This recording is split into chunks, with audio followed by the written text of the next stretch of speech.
बाद ना उसका सिलेबस भी लिखा। कोई नोटिफिकेशन नहीं है तो हम कॉमन सब्जेक्ट ही पढ़ते। एक बुक को 10 बार पढ़िए, ना कि 10 बुक। तो आप एक एक सब्जेक्ट लेकर चलिए, किस टॉपिक से कैसे क्वेश्चन आते हैं। पढ़ते जा रहे हैं कथा पढ़ रहे हैं, ऐसा वाला नहीं। एक बुक होता है जो मेन होता है, बाकी प्रेफरेंस लिए होता है। ठीक, वो डेली वीकली और मंथली प्लानिंग करनी है। एक दिन का ब्रेक लीजिए, फिर पढ़िए। जब तक आपको फॉलोअर नहीं चाहिए तैयार हो। Friends, welcome back to my channel. मैं हूं आरती और स्वागत है आपका मेरे चैनल आरतीज डायरी में। तो दोस्तों, कैसे हैं आप सब? आई होप आप सभी अच्छे से होंगे। मैंने कुछ दिनों पहले यूट्यूब पे एक सर्वे डाला था कि आप लोगों को अगला वीडियो टॉपिक कौन सा चाहिए, मतलब मैं अगला वीडियो कौन सा लाऊं। तो आप लोगों में से बहुत से लोगों ने वन डे एग्जाम प्रिपरेशन के लिए वोट किया था। तो आज का ये video one day exam preparation के ऊपर ही है, चाहे वो CGPSC का हो या फिर CGVAPM का हो या कोई भी और टेक्निकल एग्जाम हो। सब पे ये रूल्स फॉलो होंगे कि आपको कैसे प्रिपरेशन करना है, क्या पढ़ना है। मैं ये नहीं बताऊंगी कैसे पढ़ना है कोई भी सब्जेक्ट को, मैं ये इस वीडियो में चर्चा करेंगे। हम लोग सिलेबस वाइज सिलेबस चर्चा नहीं करेंगे, एक ओवरऑल कोई भी वन डे एग्जाम के में क्या कैसे पढ़ना चाहिए, कौन से सिलेबस होते हैं, कैसे टाइम मैनेज करना चाहिए, इस पे इस वीडियो में चर्चा होगी। तो मैं आज आप लोगों को 10 पॉइंट बताऊंगी कि आप वन डे एग्जाम के प्रिपरेशन अच्छे से कैसे कर सकते हैं। तो वीडियो को लास्ट तक देखिएगा और अगर वीडियो पसंद आए तो वीडियो को लाइक करना मत भूलिएगा। तो चलिए शुरू करते हैं। सबसे पहले तो आप लोगों को डिसाइड करना है कि आप लोगों को कौन कौन से एग्जाम टारगेट करने हैं, कि कौन कौन से एग्जाम हैं जो आप लोग भर सकते हैं। एग्जाम कौन से एग्जाम आप लोग दे सकते हैं, जैसे मंडी का हो गया, CMO हो गया, पटवारी, RI, CGPSC का ACF, CMO, जो भी हो, जो भी एग्जाम आप टारगेट करना चाहते हो, जो भी आपका मन हो, उसको आप एक लिस्ट बना लीजिए। ठीक है, लिस्ट बाय लिस्ट बनाइए, व्यापम के कौन कौन से एग्जाम है जो आप दे सकते हैं। अभी तो खैर कैलेंडर आने वाला था, कैलेंडर आया नहीं है, लेकिन बहुत सारे एग्जामों की ऐसे चर्चा है कि ये एग्जाम होने को है, ये एग्जाम होने को है। तो जो भी आपको पता चलता है ना कि हाँ एग्जाम होने वाला, CMO होने वाला है, ACF होने वाला है या पटवारी का आने वाला है, जो भी आपको मालूम चल रहा है, सबको एक उस लिस्ट में ऐड करिए कि हाँ ये एग्जाम में टारगेट कर सकता हूँ, इस एग्जाम को मैं दे सकता हूँ, मतलब एग्जाम में बैठ सकता हूँ। तो उसका आप पूरा एक लिस्ट बना लीजिए सारे एग्जाम्स की, चाहे व्यापम की हो, चाहे टेक्निकल फील्ड के वाले हों, चाहे वो CGPSC के हों। ठीक है, और लिस्ट के बाद ना उसका सिलेबस भी लिख, लास्ट ईयर के क्वेश्चन देख सकते हैं। लास्ट ईयर का जो नोटिफिकेशन होगा ना वो साइड पे रहता है, उससे जाके आप उसका सिलेबस क्या क्या है वो नोट डाउन कर लीजिए कि हाँ इसके जैसे कि व्यापम वाले एग्जाम में तो CGGS, इंडियन GS ये सब कॉमन होता है ना, तो सबको आप नोट डाउन कर लीजिए किसका क्या सिलेबस है। ठीक है, जितने भी एग्जाम आप टारगेट करना चाहते हैं सबका सिलेबस नोट डाउन कर, सबको लिस्ट बनाइए और उसके बगल में तो सिलेबस नोट डाउन। दूसरा पॉइंट है, उसके बाद आपने सब सिलेबस नोट डाउन किए हैं, एग्जाम नोट डाउन किए हैं ना, अब आपको उसमें से कॉमन सिलेबस निकालना है कि क्या क्या कॉमन है। जैसे कि मेरी जानकारी में है CGGS, Indian GS, maths, reasoning, language, ये सारे एग्जाम में कॉमन ही होता है। CG का कोई भी एग्जाम अगर आप देंगे तो CGGS उसमें होगा ही, इंडियन GS होगा ही, सब में नहीं होता, ऐसे में इंडियन GS नहीं है, लेकिन फिर भी CGGS, मैथ्स, रीजनिंग और लैंग्वेज तो कॉमन ही है। तो आप ऐसे कॉमन सब्जेक्ट निकाल सकते हैं कि जो सब एग्जाम में कॉमन हो। तो तीसरा पॉइंट है, आपने पूरा कॉमन सिलेबस निकाल लिया है कि क्या क्या सिलेबस जो है आपको पढ़ना है। अभी कोई नोटिफिकेशन नहीं है तो अभी हम कॉमन सब्जेक्ट ही पढ़ते चलेंगे। नोटिफिकेशन आने के बाद हम उस सब्जेक्ट के हिसाब से जो है उसको हम लोग पढ़ेंगे। अब आप देखेंगे कि इन सिलेबस को कहाँ से कंप्लीट करना है, मतलब मटेरियल इकट्ठा करेंगे। मैं बहुत सारी बुक लेने की उसमें नहीं रहती, खैर मैं भी पहले ऐसी थी, मैं ना बुक कलेक्टर थी। जैसे कि कोई बुक अच्छी दिखी थी कोई भी सब्जेक्ट की तो मैं उसको ग्रैब कर लेती थी कि हाँ मुझे इससे पढ़ना है। नई नई बुक की खुशबू, नई नई बुक से पढ़ना मुझे अच्छा लगता था तो मैं वो करती थी। बट वो नहीं करना है, आपको कोई एक बुक करना है स्पेसिफाई कि हाँ इस बुक में सारा सिलेबस कवर हो रहा है तो मैं इस बुक को ही पढ़ूंगा। कहते हैं ना कि एक बुक को 10 बार पढ़िए, ना कि 10 बुक। तो वैसे ही आप पूरा मटेरियल इकट्ठा कर लीजिए अपना कि CGGS कहाँ से पढ़ेंगे, मैथ्स कहाँ से पढ़ेंगे, इंडियन GS कहाँ से पढ़ेंगे। ठीक है, तो तीसरा पॉइंट ये है कि आप सारे मटेरियल इकट्ठा कीजिए जो भी आपके सिलेबस को कवर करते हैं। तो आपका एग्जाम डिसाइड हो गया है, सिलेबस डिसाइड हो गया है, मटेरियल डिसाइड हो गया है कि अब क्या करना है। फोर्थ पॉइंट ये है कि अब आपको सिस्टमेटिक एक एक टॉपिक लेकर पढ़ना स्टार्ट करना है। अगर आप फ्रेंडली हैं 2 सब्जेक्ट 3 से तो पढ़ने में, तो 3 सब्जेक्ट लेकर चलिए। अगर आपका ऐसा है कि नहीं आप सिंगल फोकस कर पाते हैं सिर्फ एक ही सब्जेक्ट में, तो अभी तो कोई एग्जाम ऐसा है नहीं कि आपको प्रेशर हो, तो आप एक एक सब्जेक्ट लेकर चलिए। CG हिस्ट्री पढ़िए, इंडियन GS पढ़िए, मतलब जो भी पढ़ना एक सब्जेक्ट लेकर चलिए। टॉपिक वाइज उसका एक एक टॉपिक कंप्लीट करते चलिए। जैसे आप बैठे हैं पढ़ने ना, अगर आप पूरे सब्जेक्ट को लेकर पढ़ेंगे ना कि हाँ मुझे इतना सारा सिलेबस कंप्लीट करना है, तो दिमाग में इतना बर्डन हो जाता है कि फिर माइंड ना उस चीज़ों से भागता है। पढ़ने के लिए बैठेंगे आप, लेकिन 10 मिनट में ही आप वहाँ से हट जाएंगे कि नहीं अब नहीं पढ़ना है। लेकिन अगर आप सिर्फ सोच के बैठेंगे कि मुझे सिर्फ कल्चर ही पढ़ना है, अभी बैठकर एक टॉपिक, तो आप तुरंत खत्म कर लेंगे और आपको अगला टॉपिक भी पढ़ने का मन करेगा। तो इसलिए आप ऐसा नहीं कि आपको सिलेबस एक बार में नहीं खोल के पीना है, इतना सिलेबस कंप्लीट करना है। टॉपिक वाइज टॉपिक मतलब पढ़ते जाइए। आप टॉपिक का लिस्ट ही बना सकते हैं। ठीक है, या फिर सिलेबस ही निकालिए हार्ड कॉपी में, वहाँ आप टिक लगाते चले कौन कौन टॉपिक हम लोग कवर करते जा रहे हैं, या सिलेबस को ऐसे चपका सकते हैं उसमें वॉल पे और देखते चले क्या क्या कंप्लीट हो रहा है। मतलब syllabus by syllabus, point wise point syllabus को पूरा कंप्लीट करते चलिए टॉपिक वाइज, ठीक है। तो फोर्थ पॉइंट है कि आप टॉपिक वाइज एक एक मतलब अपने सिलेबस को टॉपिक कंप्लीट। पांचवा पॉइंट है लास्ट ईयर क्वेश्चंस।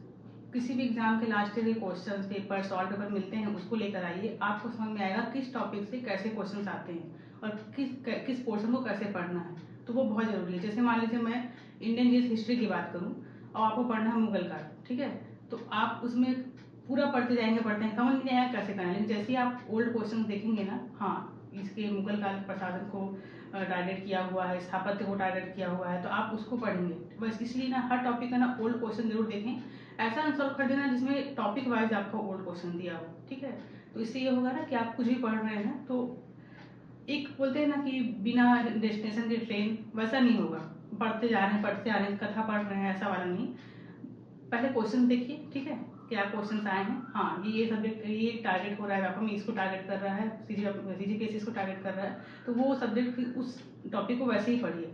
और अगर आप सिर्फ पढ़ते जाएंगे ना, जो अभी न्यू होंगे, जो पढ़ने स्टार्ट किए होंगे अभी प्रिपरेशन, उनके लिए ऐसा है कि ऐसा लगता है बहुत सिलेबस, ठीक है। अगर आप ओल्ड क्वेश्चन देखेंगे ना तो आपका कॉन्फिडेंस लेवल भी बूस्ट होगा कि हाँ मैंने तो ये सब पढ़ा हुआ है। दूसरा, आपको हाँ समझ में आएगा कि ये सब्जेक्ट पे इस टॉपिक को ज़्यादा पढ़ना है, ठीक है, क्योंकि यही टॉपिक ज़्यादा रिपीट होता है, ज़्यादा क्वेश्चन इस टॉपिक से आते हैं, ठीक। तो ओल्ड क्वेश्चन बहुत इंपॉर्टेंट है। लास्ट ईयर क्वेश्चन देखिए, आंसर ले आइए, उसको देख के फिर अपने एग्जाम की प्रिपरेशन करिए। अगला पॉइंट है अपने वीक एरिया को कवर करिए। अभी बहुत टाइम है, बहुत टाइम नहीं है, अब जब तक नोटिफिकेशन नहीं आता है तब तक तो अभी हमारे पास कोई डी डेट नहीं है ना कि हाँ इस डेट तक एग्जाम तैयारी करनी है। तो आपके जो भी वीक एरिया है, कोई मैथ्स में कमजोर होगा, किसी को बायोलॉजी समझ में नहीं आता होगा, कुछ भी हो, उस पर आप फोकस करिए, उसको स्ट्रॉन्ग करिए, और जो आपका इजी पार्ट है, जो भी इजी है सब्जेक्ट, उसको रिविजन करते चलिए, ठीक है। फिर ऐसा होगा जैसे एग्जाम आएगा ना, तो आपका जो स्ट्रॉन्ग पार्ट है उसको अच्छे से मतलब और अच्छे से पढ़ना है, ताकि उससे कोई एग्जाम छूटे ना, और वीक पार्ट को रिवीजन करके चलना है, ठीक है। उल्टा हो जाएगा फिर एग्जाम के टाइम में।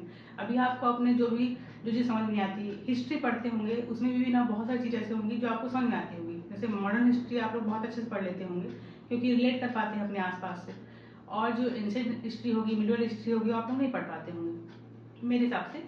तो स्थापत्य नहीं याद हो पाता होगा। तो जो चीज़ें आपको कठिन लगती है ना, दक्षिण भारत के राजवंश हो गए, तो उसको आप लोग बहुत स्ट्रॉन्ग कर लीजिए, मैथ से स्ट्रॉन्ग कर लीजिए। जो भी मतलब कि आप लोग का वीक पार्ट है ना, उसको आप लोग फोकस करिए, उसको अभी अभी टाइम है तो उसको अभी आप तलाश लीजिए कि हाँ जब भी एग्जाम आएगा ना, तो जिस चीज़ों में मैं पीछे हो रहा हूँ उसको मैं कवर कर लूँगा। जैसे कि मेरे केस में ना, मैं मैथ्स थोड़ा सा अवॉइड करती हूँ, मैं लेजी हो जाती हूँ मैथ्स जब प्रैक्टिस करने की बारी आती है। तो मैं अभी वही कर रही हूँ, मैथ्स प्रैक्टिस कर रही हूँ, ताकि मैं एक फ्लो भी बना रहे पढ़ाई करने का, और दूसरा तैयारी भी होती चले, ठीक है। तो आप लोग भी वही करिए, अपने जो भी वीक पार्ट है उसको स्ट्रॉन्ग करिए और स्ट्रॉन्ग पार्ट का रिवीजन कर देते। तो अगला पॉइंट है, इस पॉइंट को मुझे पहले डिस्कस करना था, लेकिन अभी कर देती हूँ। आपको डेली, वीकली और मंथली प्लानिंग करनी है। कोई भी सब्जेक्ट की जो भी तैयारी करना है, उसका आपको पता होना चाहिए कितना सब्जेक्ट मैं मंथ में कंप्लीट करना है, फिर कितना एक वीक में कंप्लीट करूंगा, और कितना एक दिन में, उसके बाद फिर कितना एक घंटे में, ठीक है।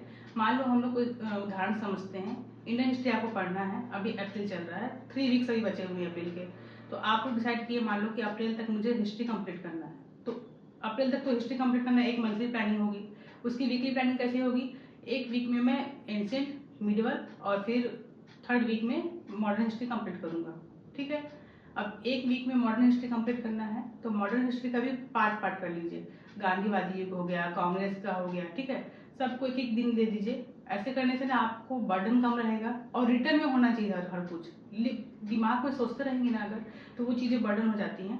हर चीज़ रिटर्न में होना चाहिए। पूरा एक कागज लिखिए, जो भी चीज़ें लिखिए, शेड्यूल बनाइए, और हर दिन का लिखिए कि हाँ इस डेट को मुझे इतना पढ़ना है, ठीक है। ऐसे में क्या है, आपको पता रहेगा कि आज मुझे क्या क्या टास्क कंप्लीट करने हैं। अगर आप सिंगल सब्जेक्ट लेकर चलते हैं, सिंगल सब्जेक्ट करिए, अगर आप डबल लेकर चलते हैं तो डबल लीजिए।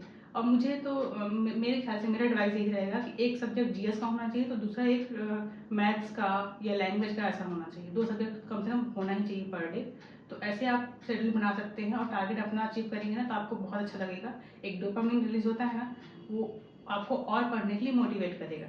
और हर वीक के लास्ट में ना संडे जैसे पड़ेगा, मैं तो वीक ऐसे ही लेती हूँ मंडे से संडे तक, तो संडे को आपको पूरा रिवीजन करके रखना है। जो आप वीकली पूरा पढ़े हैं ना, पूरा रिवाइज करना है एक बार। उसके बाद मंथ के एंड में जो एंड डे होता है उस दिन में पूरा आपको रिवाइज करना है, ठीक है। रिवीजन बहुत जरूरी है, तो रिवीजन करना। नेक्स्ट टॉपिक है जो मेरे साथ हमेशा होता था कि एक बुक एक टाइम में ही पढ़ना है, ठीक है। जैसे कि ऐसा होता है ना, हम कोई हिस्ट्री पढ़ रहे हैं, हिस्ट्री का हमारे पास 4-5 मटेरियल है। अब हम क्या करेंगे, हम इससे पढ़ लेते हैं, इससे पढ़ लेते हैं, इससे पढ़ लेते हैं, लेकिन नहीं। एट अ टाइम आप एक ही बुक पढ़िए, उसको डबल पढ़िए। एक बुक होता है जो मेन होता है, बाकी प्रेफरेंस के लिए होता है, ठीक है। आप कोई बुक है जो बहुत अच्छी है उसको आप पढ़िए, बाकी को प्रेफरेंस के लिए रखिए, उसी पर से रीड कर लीजिए, लेकिन मेन बार बार रिवीजन के लिए एक ही बुक रखिए। अगर आपके पास ज़्यादा टाइम है, ठीक है, तो आप सारी बुक्स को एग्जाइन करके एक नोट्स भी बना सकते हैं जिसको बार बार पढ़ना है। लेकिन कोई एक बुक या कोई एक नोट्स ऐसा होना चाहिए जिसको आप बार बार पढ़ें। 10 बुक से पढ़ने से ना पिक्टोग्राफ की मेमोरी नहीं बन पाती है और एग्जाम में याद नहीं आता है। अभी चलिए वनडे एग्जाम में तो याद आ भी जाए, मेंस के टाइम में याद नहीं आएगा अगर मेंस के लिए आप लोग पढ़ रहे होंगे तो 10 बुक मत पढ़िए, 10 बुक से मत पढ़िए, सिंगल बुक लेकर चलिए हर सब्जेक्ट की। आपका अलमारी पूरा भरा हुआ नहीं दिखना चाहिए, हर सब्जेक्ट का एक बुक डिसाइड होना चाहिए, इससे पढ़ूंगा, बहुत ही सुकून मिलेगा। और दूसरा चीज़, आपको पढ़ने के लिए अपने आप मन करेगा, एक ही बुक तो पढ़ना है, इसको रीड कर लेता हूँ, ठीक है।